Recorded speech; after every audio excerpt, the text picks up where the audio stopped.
Hi friends! Thanks for tuning in. If you like this video, please give it a like, comment below, and take a moment to subscribe to our channel. Waterloo Village is one of the historic neighborhoods on the east side of Saint John, New Brunswick. Although it does not have officially defined boundaries or a separately reported population, Waterloo Village is home to several thousand residents and forms part of the city's east side. The neighborhood is known for its mix of older homes, tree-lined streets, local businesses, schools, and easy access to both the waterfront and the city center. Most of Waterloo Village developed during the late 19th and early 20th centuries, when Saint John was expanding as one of Canada's busiest port cities. Many of the homes were built for workers employed in shipping, railways, manufacturing, and industries along the harbour. Today, the neighbourhood features a variety of architectural styles, including traditional maritime homes, duplexes, and modest single-family houses.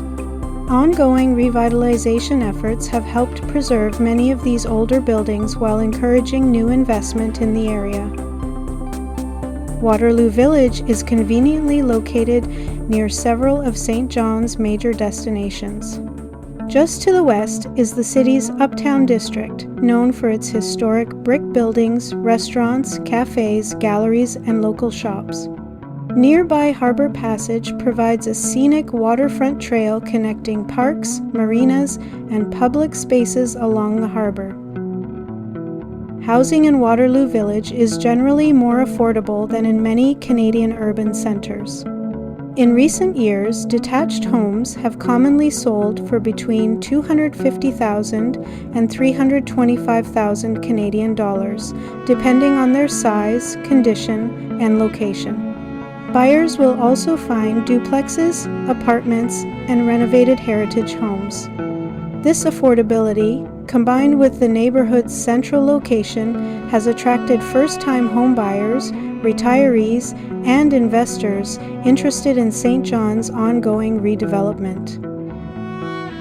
Saint John is the oldest incorporated city in Canada, receiving its city charter in 1785. However, the area's history extends much further back. Long before European settlement, the Wolastoqiyik, also known as the Maliseet people, lived and traveled throughout the Saint John River watershed. French explorers arrived during the early 1600s, followed later by British settlers. After the American Revolution, thousands of Loyalists settled here, helping shape the city's future and making Saint John one of the most important communities in British North America. Today, Saint John has a population of approximately 73,000 people, while the greater metropolitan area is home to more than 130,000 residents. The city sits on the Bay of Fundy, famous for having some of the highest tides in the world. These dramatic tides create one of Saint John's most famous natural attractions, the Reversing Falls Rapids, where powerful tidal currents can actually reverse the flow of the Saint John River twice each day. This natural phenomenon has attracted visitors for generations. The city's economy has long been built around its harbour. The Port of Saint John is one of Canada's busiest ports and handles cargo from around the world. Other major employers include the Irving Oil Refinery, one of the largest oil refineries in Canada, along with manufacturing companies, healthcare facilities, educational institutions, transportation businesses, and government offices. Tourism also plays an important role, especially during the cruise ship season, when thousands of visitors arrive to explore the city's historic streets and waterfront. Saint John continues to evolve while maintaining its connection to its past. Historic buildings stand alongside modern businesses, active industries, and growing residential neighborhoods. Whether someone is interested in history, natural attractions, local culture, or life on Canada's Atlantic coast, Saint John offers a combination of experiences that reflect more than 4 centuries of development and one of the richest maritime histories in the country.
Thanks for watching!